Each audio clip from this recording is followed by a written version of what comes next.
Hi, and welcome back to Alex Talking.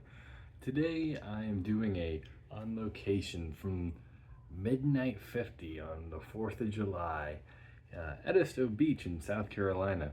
Just got back from a delightful drive-in showing of Jurassic World Rebirth with my fiance and her family.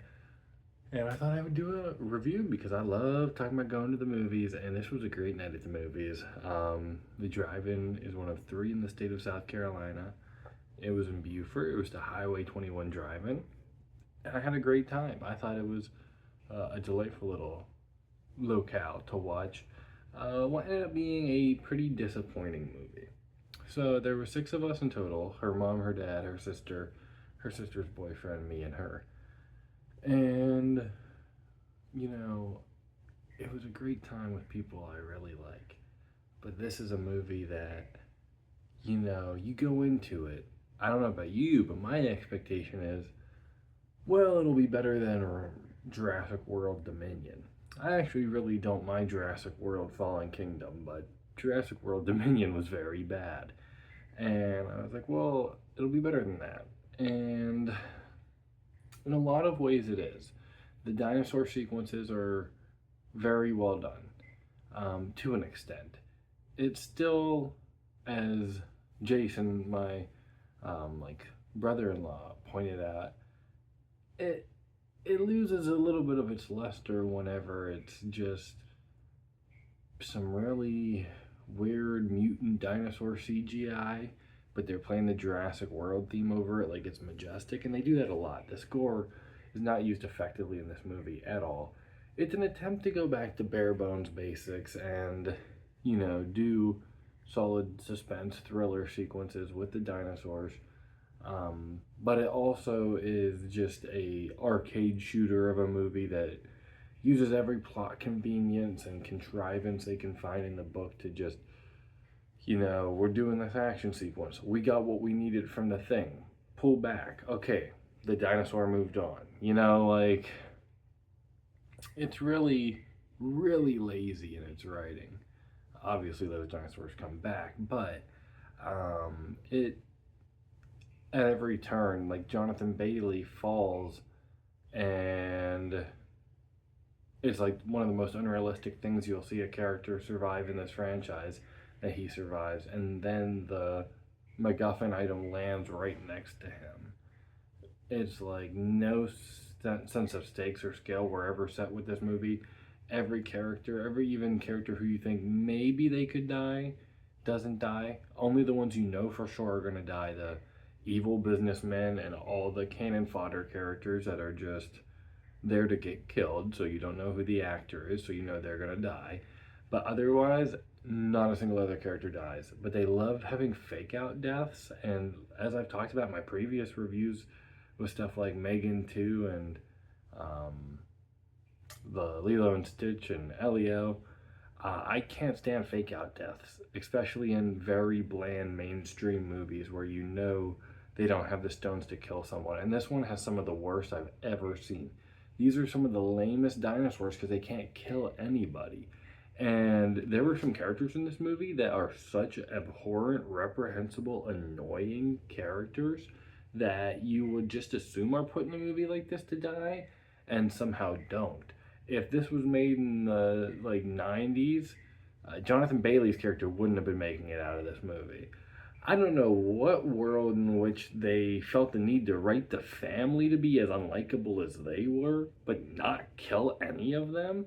I know that sounds like a stupid thing to say, but if you watch this movie and you don't want the teenage boyfriend to die, I have no idea what to say, because he was just disgustingly unlikable, and I thought it was ridiculous they would write him at every turn to be such a douchebag and then not kill him, but try to give him a redemptive arc. But no, he's still a dickhead. But the daughter still does love him more than her family, but she still loves her family. Oh my gosh, just have a dinosaur eat them. And they kept faking you out thinking that they would. And then it's like, no, but Rupert Friend is an evil businessman, so he didn't save her. And somehow Scarlett Johansson magically knows he could have saved her. But if we see a little girl again and she says that you could have saved me, I'll really give you the business. And then she does, and really overacts, and it's like, this is so dumb. Why is the dinosaur movie so hard to make, even halfway decent? Like, the fact that this is just as bad as Jurassic World Dominion, if not worse, is shocking. And like, they wanted to alienate themselves from that. They literally wanted to distance themselves from the Jurassic World franchise, even though they still called it Jurassic World Rebirth, showing how embarrassed they were with the franchise that they had made.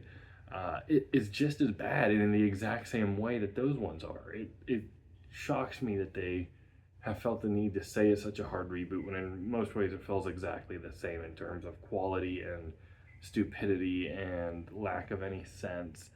Um, it really puts into perspective how little they care about those characters, though, because they make Bryce Dallas Howard and Chris Pratt, Owen and Claire, their characters look incredibly stupid by saying, like, showing a dinosaur suffering at the beginning of the movie in nature, and it's like, yeah, no, these stupid dinosaurs just are like suffering out in the real world. They can only survive at the equator, which makes them releasing them into the wild just look even more moronic. Which is just such a funny legacy for those movies to have, like truly accomplishing nothing. Um, it's such a shame that I saw the trailer and they were like, this is the island where they put the dinosaurs that were too crazy for Jurassic Park. And I was sold. And it's just so sad they made that in the lamest way possible. And you just. Jurassic Park's not even a franchise where I'm like, it should be rated R. But it should have some sort of bite to it. It should have some sort of stakes, sense of any sort of scale and dread of these dinosaurs. And it's not. They all look just so stupid the entire time because they can't kill anybody because everyone has a crazy plot armor. And then it just becomes like a roller coaster ride at Universal Studios, is what it feels like. And there's a certain level of fun to be had with that. Did I enjoy this movie more than the How to Train Your Dragon remake? Yes, because it's just more in my sense of sensibilities. It's still a dinosaur action movie. I enjoyed it more than stuff like, Another Simple Favor, the Lilo and Stitch remake, Thunderbolts. These are all bad movies that I would say I preferred this one to because it still had Scarlett Johansson and Mahershala Ali and dinosaurs. And the VFX were great. The action sequences were very well done. It is just not the type of action sequence I would want from these movies, if that makes any sense. Like, I've seen the arcade shooter, shoot 'em up, jungle adventure enough times that I just want to go back to Sam Neill and kids, like, needing to just get from point A to point B and slowly doing so without any guns, and Jeff Goldblum leaning in the Jeep and hitting the gear into a different shift or shifts into a different gear, and Laura Dern and Muldoon's in the car and they look in their rearview mirror and the T-Rex is there. The simplicity and just good horror filmmaking can still be made for a PG-13 audience and made very well. And dinosaurs is actually one of the best genres to do that. So while there are sequences that play like horror movies, you know that the characters are not going to die because they don't have the stones for that. And it just takes all sense of any entertainment and real engagement out of the movie. So it's a very hollow, fun adventure movie, which is more than something like Captain America 4 can say. But it still isn't anywhere near as good as something like this should be watching it off of 9 beers. And that's why I did it at the drive-in, and it just still was not very good. And that's my honest thoughts. I was shocked at how half-assed this was. I know they rushed it through production, but I mean, awful lines, horrible line reads, such stilted characterization, just horrible characters, and nonsensical, no-effort writing drug this down to just be great dinosaur set pieces and nothing more. So let me know what you thought in the comments, and I hope you have a great 4th of July. Thank you for watching. God bless.